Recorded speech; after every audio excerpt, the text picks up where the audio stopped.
Welcome back to 4547blog.com's new Conservative POV. I'm your host, Ninj, and we're uncensored, we're unapologetic, and we're conservative. We're not that neocon conservative, we're a new conservative. If you don't like it, this show isn't for you. For everybody else, thank you for joining me. Today we're going to be talking about the joint session of Congress and how Trump just beat the shit out of these Democrats with his joint session of Congress speech. So without further ado, let's get into it. All business optimism, so its single largest one-month gain ever recorded. Mr. President. A 41-point jump.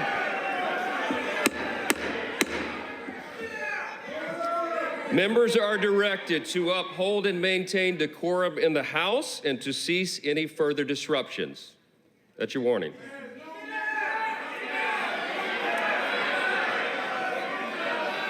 Members are engaging in willful and continuing breach of decorum, and the chair is prepared to direct the Sergeant-at-Arms to restore order to the joint session.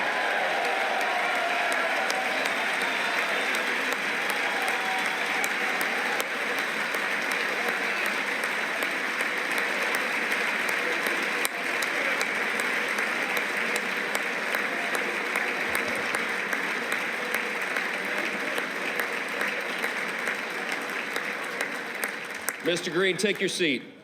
Take your seat, sir. Take your seat.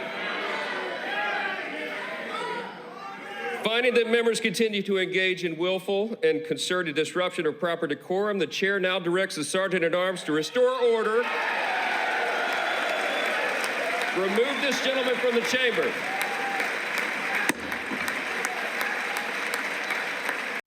So Senator Green acting like this surprised absolutely no one. Everybody expected this. Democrats were talking about how they were going to resist Donald Trump during his speech here for a week. They all came with paddles. I'm sure you all have seen this. If you don't or haven't seen the entire speech, please go and watch it. It's one of the best speeches that he's ever given. And the Democrats are jealous, and that's why the media is calling it just another Trump rally. Well, if it was Joe Biden up there, if you've watched any other of these types of speeches with any other president, you know, when Joe Biden was up there, the Democrats were standing up every single time and clapping just the same way. That's decorum. This guy Green, he's useless. He's screaming out that Trump has no mandate. He must not have been on planet Earth or in America since November 5th. Even his constituents are probably, some of them are probably Republican. Who knows? This guy, I don't even know how he's in Congress, to be honest with you. But Daddy's home, and that's obvious. I really enjoyed watching the Democrats and their sad faces. They showed a couple angles of Adam Schiff, and boy, did he have the biggest, deepest frown he's had in a long time, which made me smile pretty darn big. Yeah, they didn't stand up for nothing, couldn't clap for nothing. They hate that Donald Trump's whacking, government spending and cutting taxes and taking away their slush fund. So let's get into this next clip. To further combat inflation, we will not only be reducing the cost of energy, but will be ending the flagrant waste of taxpayer dollars.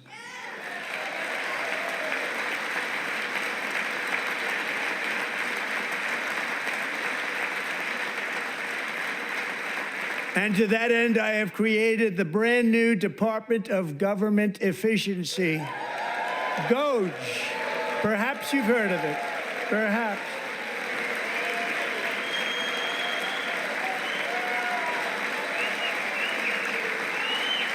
Which is headed by Elon Musk, who is in the gallery tonight.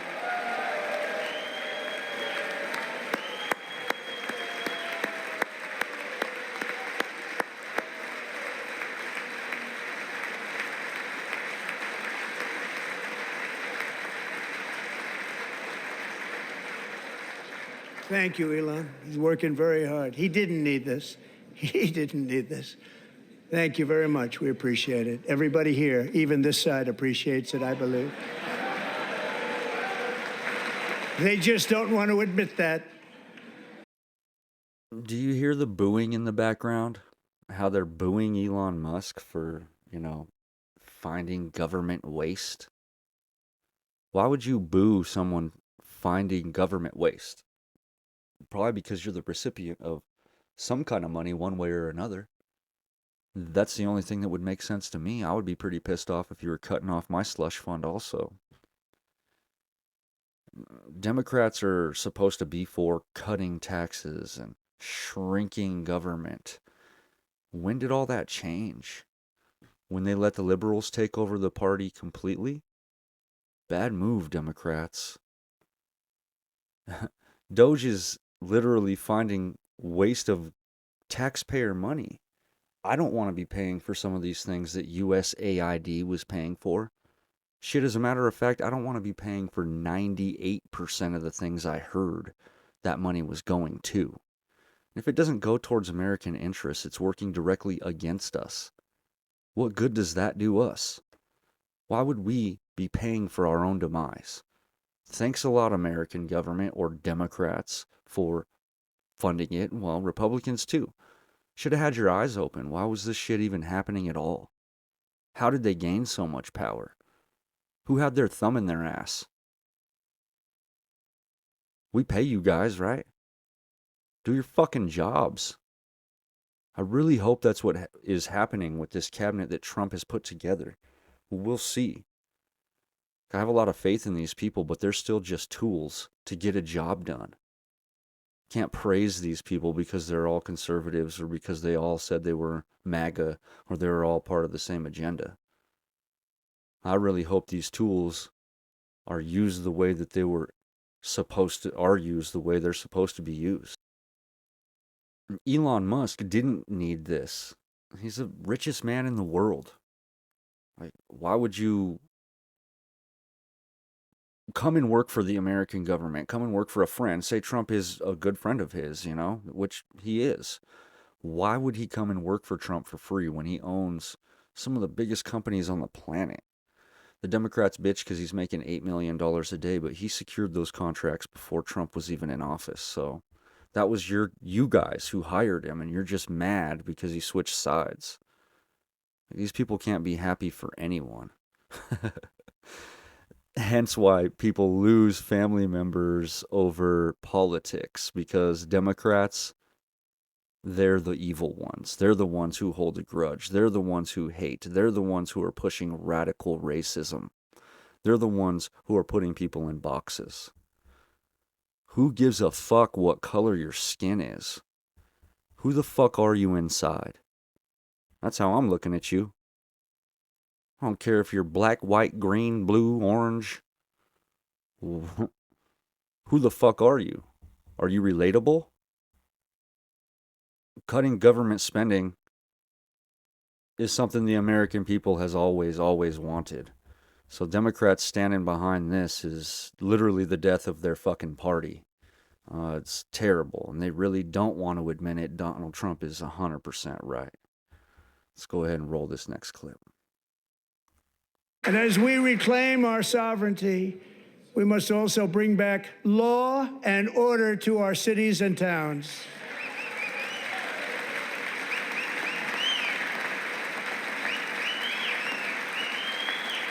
In recent years, our justice system has been turned upside down by radical left lunatics. Many jurisdictions virtually ceased enforcing the law against dangerous repeat offenders while weaponizing law enforcement against political opponents like me. My administration has acted swiftly and decisively to restore fair, equal, and impartial justice under the constitutional rule of law, starting at the FBI and the DOJ. Pam, good luck. Cash, wherever you may be, good luck. Good luck. Pam Bondi. Radical left lunatics, and then pointed right at the Dems. Amazing. It's freaking awesome. Using the FBI and the DOJ to go after Trump, raiding Mar-a-Lago, all the things that happened while Biden was in office. Terrible, terrible uses and abuses of our agencies, and why America doesn't trust these agencies at all. Hopefully Kash Patel and Pam Bondi go after some of these people and put them in jail. Maybe that would make us start to gain a little bit more trust in the agencies, but I don't know if it's even repairable at this time. The government agencies have done some really, really messed up stuff to the American people. Maybe we'll do a show about that later on, but right now, the Trump administration is hitting us with so much stuff, I can't even keep up with the shows right now. All the American people want to see is fair and impartial justice, and hopefully we can get our institutions back to that and then keep it that way when another Democrat gets put into office, because it's inevitable it'll happen again. But I'm hoping that the Democratic Party is nailing their coffin. Tim Walz is already talking about trying to run. Kamala Harris, as we know, was talking about running again. Like either one of those two, if they ran against anybody, they're going to lose. They're terrible. Tim Walz, Tampon Tim, are you kidding me? Camel Toe Harris, like they lost for a reason. These guys just love to stand behind losers. And USAID and all the funding that they were getting, kickbacks from. I'm really hoping that they investigate this money and find out where it was going, because I mean, how in the fuck do you spend $50 million on condoms in Gaza? These people must be fucking 24/7. $50 million in condoms? There must have been 0 kids born for fucking 25 years. Or what about $20 million for some sand country's Sesame Street? We've got special effects flown in on Avatar dragons for the letter of the day. A little Pakistani jingle in the background. I'm just glad he cut it off. Daddy's home. Daddy's back. And all the kids are running. All the cousins are going back to their house. I like it. It's important. It's great for our country. I'm so happy that Americans have woken up and put Trump back in office, because another 4 years of Joe Biden, we would have all been broke. We would have had nowhere to fucking live. There would have been millions of us on the streets. So glad somebody can put their foot down like he did with Zelensky, and his whole administration did with Zelensky, and kicked him right out of the office and said, you know what, go think about what you're doing right now. Give us a call when you know what you're doing. When you can show up with a better attitude. When you can actually put a fucking suit on and respect our office and respect our authority, like Cartman says, we won't whip out the baby powder and slap the shit out of you like Shaft. Earlier today, I received an important letter from President Zelensky of Ukraine.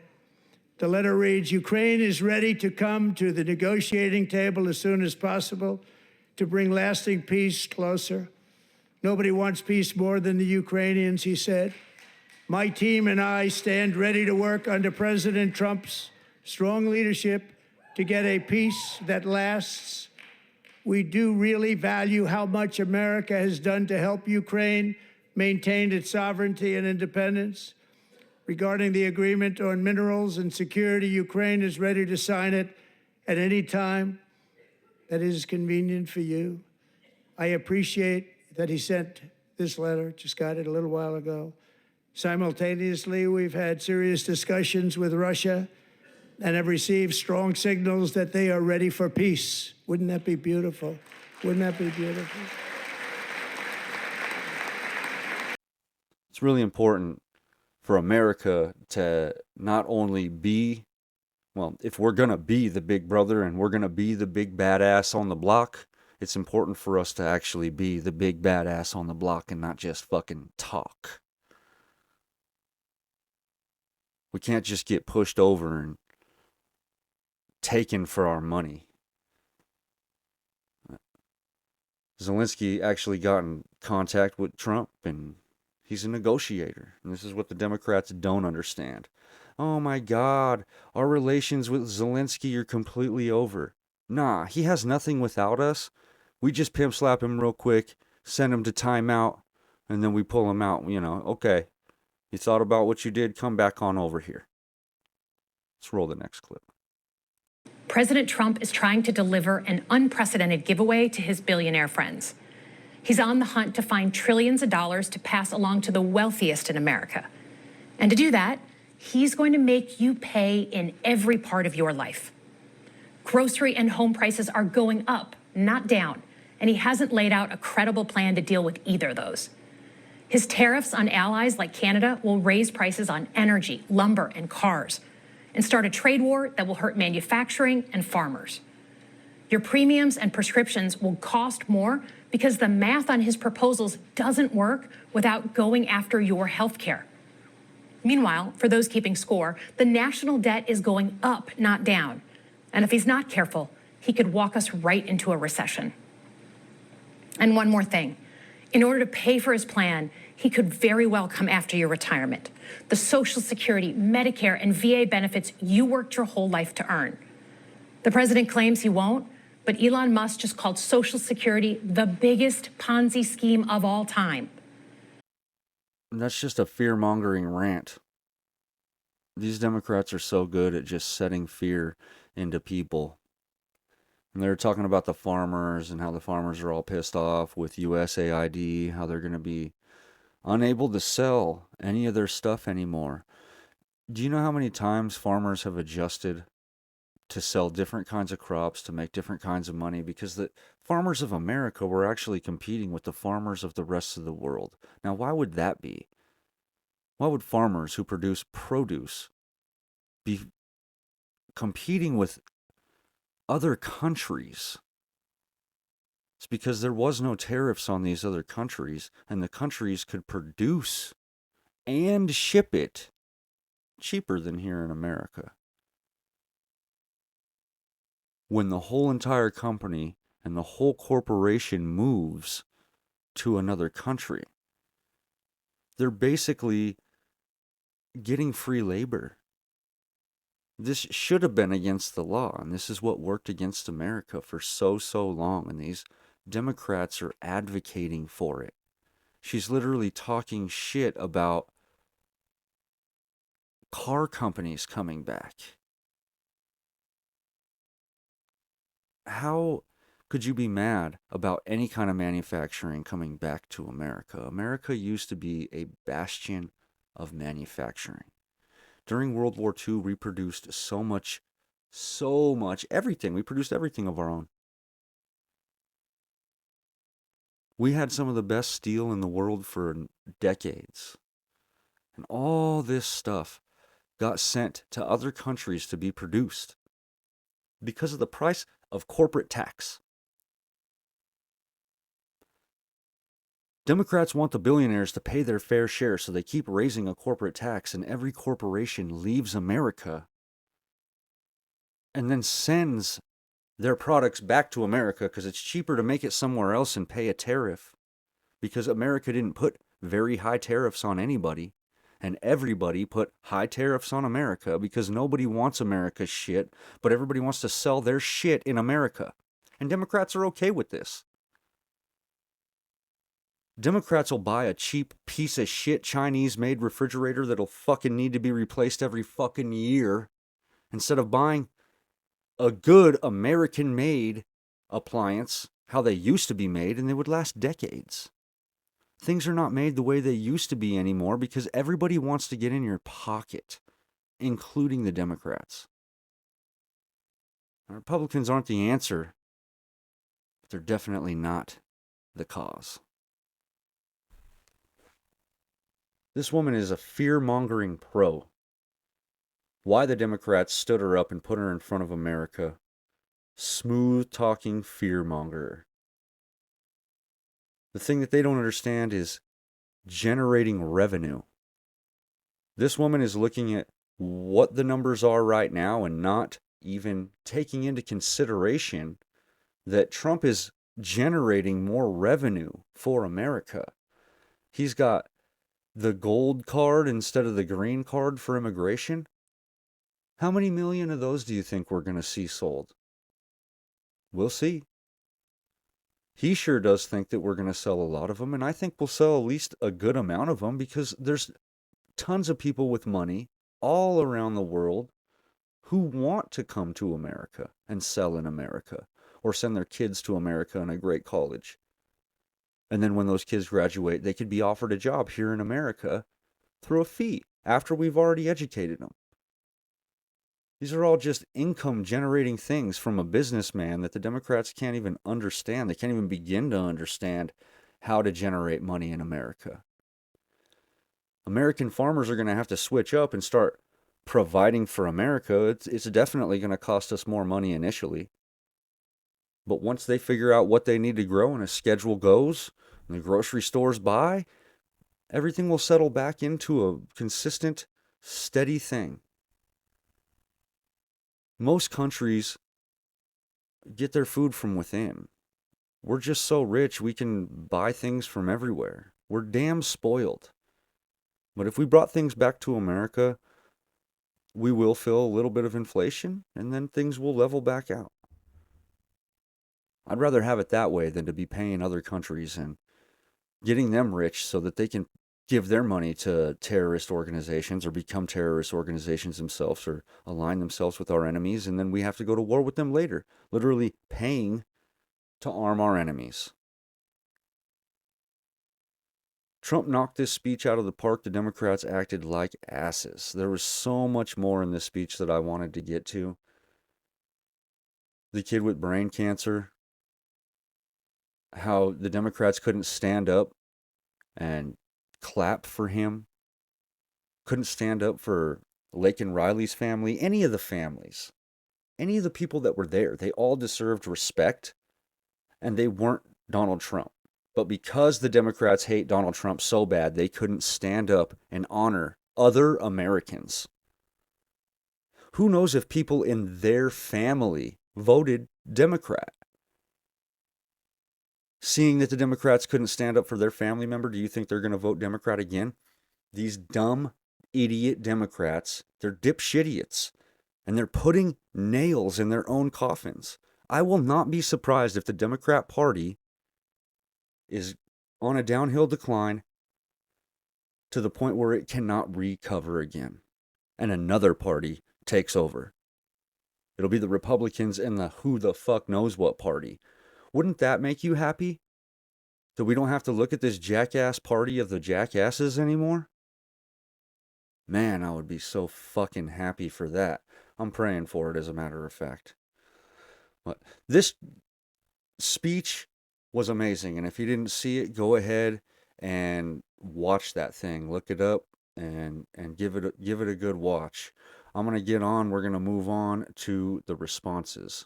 So here we go with Rachel Maddow. For the record, the worst inflation in this country was in 1980. For the record, the economy that he was left by President Biden was not a catastrophe. It was literally the best economy in the world. It was described by The Economist magazine as the envy of the world. That was the economy that was left to Donald Trump by Joe Biden. For the record, Social Security is not paying benefits in large numbers to 300-year-old people or 250-year-old people or 200-year-old people or 150-year-old people. In fact, the idea of Social Security as a bastion of massive fraud and overpayment is completely false. For the record, U.S. auto company CEOs are not psyched and delighted and so excited about President Trump's economic policies, including his tariffs. Take, for example, the CEO of Ford, Jim Farley, who said that Trump's tariff policies would, quote, blow a hole in the U.S. auto industry that, quote, we've never seen. The president flat out lied about U.S. versus European spending to support what used to be our allies in Ukraine. The U.S. has committed about $125 billion to Ukraine's defense. Europe has committed about $259 billion. The president radically misstating the character and quantity of our relative support for what used to be our ally, now appears to be only Europe's ally and no longer ours. Is Rachel Madcow Disease ever spicy today? The numbers on the Ukraine war are all over the place, so you could look it up and pick whatever numbers you want to pick. The more recent it gets, the more generous Europe looks in the numbers. So I don't know what you want to believe, but as you saw, UkraineOversight.gov, 182.8 billion US dollars given, and then Statista says 119 billion. One thing I do know is I don't give a fuck how much we've given. We've given enough already. The way that Zelensky acted in our Oval Office, the way he had no fucking respect, the way he doesn't hold elections, the way he's a dictator, I'm not okay with that, and I don't want to support it anymore. He wants to come and give us the minerals, we can give him some money for that, because we're going to recuperate our money plus some. Rachel Maddow said that our economy, when Joe Biden left office, was the envy of the world. It was the best economy in the world. Economist magazine said it was the envy of the world, sorry. I wonder if Economist magazine was USAID funded. How many of these right-wing organizations were actually funded by USAID or another government organization that is advocating for the Democrats? Another slush fund for the Democrats. When you sit back and you look at their policies, what the fuck do they have that is so good? A dream, an idea? They propped up Joe Biden so high.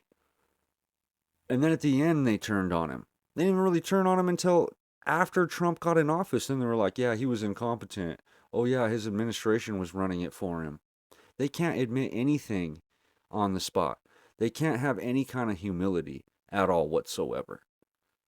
Rachel Madcow Disease is like, oh, there's Social Security's fraud is not in large numbers. Oh, so just because it's not in large numbers, it's okay? If you look at your bank account and you're getting fucking jacked, but it's not a large number, you're going to be like, yeah, let the criminals have it, whatever. I don't think so.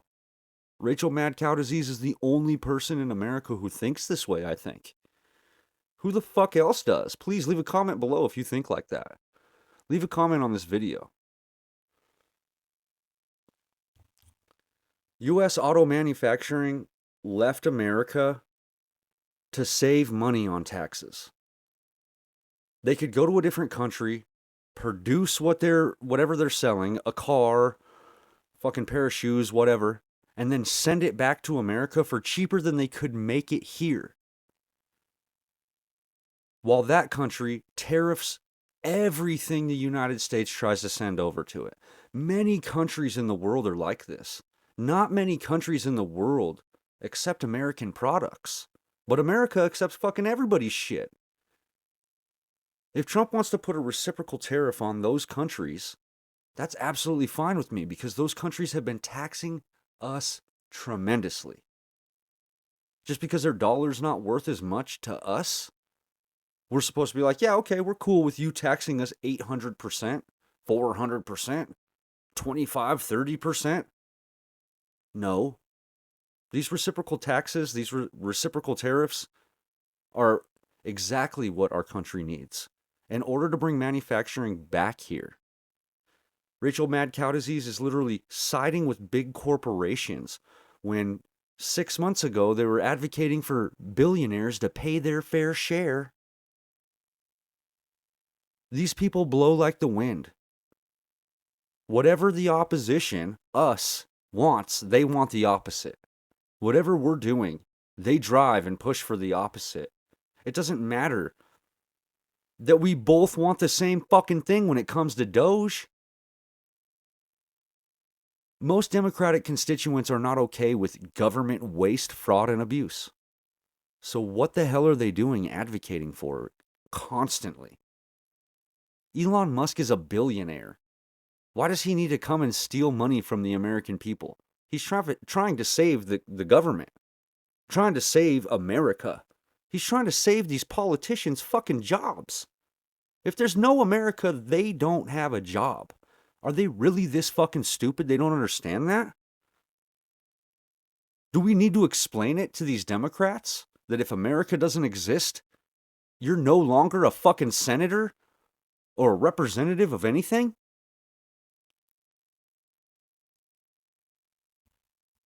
Stuff blows my mind sometimes, how ignorant people have gotten. You would think in 2025 we would be a hell of a lot smarter. We've got all the information of our planet, of our history in our hand. Yet we've grown much dumber, much more disconnected. Blow like the wind, Rachel Madcow Disease. For the record, Joe Biden did not close over 100 power plants. There were more utility-sized power plants up and running in the United States when Joe Biden left office than when he achieved office. For the record, there is no EV mandate. For the record, oil and gas production in the United States hit all-time records under President Joe Biden. For the record, even Doge has never claimed that they have saved hundreds of billions of dollars in savings. The largest items they have claimed to achieve as savings in the U.S. budget have been debunked and they've been taken down, but even they don't falsely claim hundreds of billions of dollars worth of saving. For the record, and this is disgusting, the president made a spectacle out of praising a young man who thus far survived pediatric cancer, as if the president had something to do with that. This was in the midst of him praising Doge. The Doge cuts, among other things, have cut off funding for ongoing research into pediatric cancer. For the record, I will note that Donald Trump did admit in his remarks today explicitly that Elon Musk is the head of Doge. And while that comes as no surprise to anybody who's been following the facts of this matter, that will end up in court because that is directly contrary to what the administration has overtly sworn to a federal judge about the leadership of Doge. I should also note, and this doesn't have to be for the record, I'll just note it for our own experience tonight, that at that point in the speech, when the president talked about how we will no longer be ruled by unelected bureaucrats, Democrats in the chamber pointed and laughed at Elon Musk. Unelected bureaucrat. Wow. Listening to Rachel Madcow Disease, you would think that Joe Biden was just building power plants left and right. Yeah, that didn't happen. Joe Biden killed energy. That's why gas prices went up. That's why energy prices, your literal home energy and business energy bills went up. Joe Biden didn't do a justice to our energy. Rachel, where have you been? What are you talking about? You're all Twitter-pated and mad because Trump got on stage. You didn't listen to what he said. You don't care about the facts. Joe Biden killed pipelines, killed drilling, killed oil. Why did Trump have to come and sign an executive order on day one to drill, baby, drill if Joe Biden didn't kill energy? She said there's no EV mandate. We all know there's an EV mandate, but they couldn't meet their green new scam deadlines, so it kept getting pushed back. There was an EV mandate. We couldn't make enough EV charging stations. The fucking government paid billions of dollars to build EV charging stations all over America. Contractors have been paid for it. They underdelivered in mass. Look it up. The Green New Scam is terrible. It was terrible for the American taxpayer. We just keep getting ripped off. Oil is surging because of the Trump policies. She's mad about Doge. Democrats are screaming about Doge, holding up their little paddles, talking about Musk is terrible. Musk steals. Doge has claimed to save money. Go to Yahoo News right now. Doge saved 105 billion with a B. So they do claim to have saved at least 100 billion, Rachel. If you just opened up Google or Yahoo and typed in amount saved by Doge, you would be able to tell. This is all answered really, really easily and quickly in a quick search on the internet, Rachel. She's saying that Trump's putting out misinformation, but half of the stuff, 90% of the stuff you just said, was garbage. So who's lying here? Your own people watching CBS and CNN and MSNBC. It ranges depending on the poll, but everybody approves. America approves of Trump. If you keep hating on Trump, you're going to be the death, literal death, of your party. Between all the cuts Trump's making and the new revenue that he's bringing in, with all these figures that the Democrats are bringing forth saying, oh man, Trump's policies are costing us money, they're not really taking into consideration the at least $1.5 trillion he's brought in new revenue because of his tariffs, because of his policies. And of course they wouldn't talk about it. Why would they? Because it doesn't make them look good. It doesn't make their talking points look good. It's always a problem. They've always got to be on the side of abrasion. The facts of the matter is that Trump's making major cuts and he's bringing in major revenue. Let's roll this clip with Steven Crowder. He kind of breaks it down. This amount, 97% of the market, announced a $165 billion investment to build the most powerful chips on Earth right here in the USA. So the total, and we'll give you just a couple of caveats because I knew that the media was going to fact check him, but it's mostly right. His total is $1.3 trillion in new investments. Go check the references, link in the description. The actual number is closer to 1.2 trillion. He said 1.3 something trillion, 1.2 trillion. So yes, $500 billion when you're talking about OpenAI, Oracle, SoftBank, Apple has committed to $500 billion, TSMC, $100 billion. But the issue there is that's on top of an already existing $65 billion. So I just want to be clear about that. The media is going to try and nitpick over the $65 billion that has already been invested. So let's add this all up. If you add up the Doge savings just from the speech, now we know that there are hundreds of billions of dollars. Again, we have $500 billion about in fraud every single year annually. Let's just add up the ones that he listed. The Doge savings there, about $24 billion. Call it $24.3 billion. If you take the annual government fraud estimate, again, $500 billion. Okay, let's add the increased revenue. As far as the investments, if you add the investments, you subtract right now just where we are at a spending number, just kind of pick that intersect. That number shifts about $1.7 trillion as far as waste versus revenue. You starting to get the picture? You starting to get the picture? Is that significant enough? And there's nothing there. Again, he's just taking the numbers that I think it's very clever. That can't be argued. Does anyone want to argue about shrimp on a treadmill? Does anyone want to argue that we should be funding a Sesame Street in the Middle East? Is anyone upset that Apple is going to bring $500 billion here as opposed to another country? Is anyone upset that SoftBank is going to invest $100 billion? There is nothing to argue with. And the number of at least $1.7 trillion just right there from that speech is irrefutable. That's what I took away from that speech. It's about investing in America's future. Is that such a bad thing that Donald Trump's investing in America, bringing people in to invest in America, getting people to invest in America, bringing American companies back to America to create American products in America with American people, paying an American wage, helping American families? Dang, Democrats, what kind of party did you become?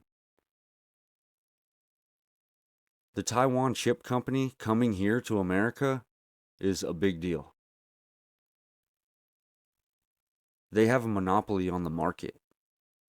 And if they come here, we'll be able to get the chips first. $500 billion in fraud the government knows about every year. That's $1 trillion every 2 years. That's $2 trillion every presidency that's just wasted in fraud, and we're okay with that. $2 trillion is so much money. Go on YouTube and look up how much money is $2 trillion. It fills up city blocks with cash. It's an incredible amount of cash, and we're just wasting that, giving that away. You don't think we could try to recuperate that and put that to better use? It's not okay with the Democrats to have Doge. Then who would it be okay? Somebody who's on their side, who's going to allow all their funding to get swept under the rug? USAID is literally fighting and not allowing people in the buildings, auditors, federal auditors, locking them out of the building. The Supreme Court just allowed a lower court to tell the President of the United States to release funds that the President of the United States knows are going to causes that the American people are not okay with. Yet Democrats keep pushing and fighting for this. $1.7 trillion in new investments. Thank you, sir. It's America all day. Make America great again. I love it. Let's roll the clip. Great was that. Joining us now with reaction, he is the Speaker of the House. He was standing for a big part of the night behind the president. Mike Johnson is with us. America's back. America's golden age is here. The American dream is unstoppable. Pretty amazing night. I would argue probably Donald Trump's best speech. I loved it, Sean. It was not a speech for the mainstream media. It was a speech for the American people. And I'm sure it was received as well at home as it was there by the Republicans and the audience up in the gallery. It was really shameful what the Democrats did. I mean, they really, it was quite a spectacle. They brought shame on themselves and their party. But the American people are following what the president is delivering, and they are appreciating it. And we certainly did tonight in the chamber. Mr. Speaker, the Democrats sat down the entire night. They could not even stand for that young man. They could not stand for Laken Riley's family. They could not stand for Jocelyn Nungary's mother. They couldn't stand for anybody. No tax on tips, no tax on overtime or Social Security. Do they stand for anything? No, not even the terrorists that we've apprehended now that masterminded the disaster at Abbey Gate. It was really quite a spectacle. You know, and if they're going to use a 77-year-old heckling congressman as the face of their resistance, then bring it on. But we're not going to tolerate that on the House floor. And I don't think the American people are going to tolerate that either. Mr. Speaker, you're the Speaker of the House. What happens to somebody like Al Green when he pulls off a stunt like that? Well, we escorted him off the floor. He couldn't behave himself. It's quite shameful. It brought shame on, I'm sure his constituents are not proud of that tonight. But I suspect that there'll be a censure resolution brought on the floor to discipline him. We have to do that inside the House. We have to maintain decorum. Yeah. The president laid out, too, a vision for the country. He not only talked about all the things that he did, you know, getting out of the WHO, the Paris Accords, the UN Human Rights Council, et cetera, getting rid of the EV mandate, you know, but he also, free speech is back, woke is dead in America, end of DEI, CRT, Doge. He spent a lot of time on the waste, fraud, corruption, abuse, and he went on and on and on about balancing the federal budget, passing tax cuts and reciprocal tariffs, the Laken Riley Act, protecting police officers. I mean, that's just off the top of my head about, you know, what is shock and awe, I think, to this city where I am tonight. What's your reaction? And juxtapose it to where the Democrats are. Well, you know, the thing to remember is that all of that was accomplished in less than 50 days. I mean, imagine that. He's accomplished more in this short period of time than most presidents do in a 4-year term. And as he said tonight, he's just getting started. We cannot wait to codify this. The House and the Senate will be working in lockstep with him in unified government. The Republicans have a mandate from the American people, and President Trump is using it. You know, the Democrats don't have a leader. They don't have a vision. They don't have a platform they can run on. So all they can do is this, make it a spectacle on the House floor. But we're going to govern, Sean, and we're going to move the ball forward for the American people. And it is going to be a new golden age for America. And President Trump is leading it. And we are so excited to be a part of it. Oh, I think it was a big night for the Republican Party. Will you have the votes to get this economic plan passed quickly? Which I would argue, anytime you're going to have an economic recovery, you need a little time for that recovery. Will that happen? And when do you think you can complete that in conjunction, obviously, with the Senate, which has kind of, more difficult rules and a process when you use reconciliation? Yeah, we've laid out a very aggressive schedule. We passed the budget resolution last Tuesday night. The Democrats and the media said it couldn't be done, but the Republicans in the House stuck together and got it done.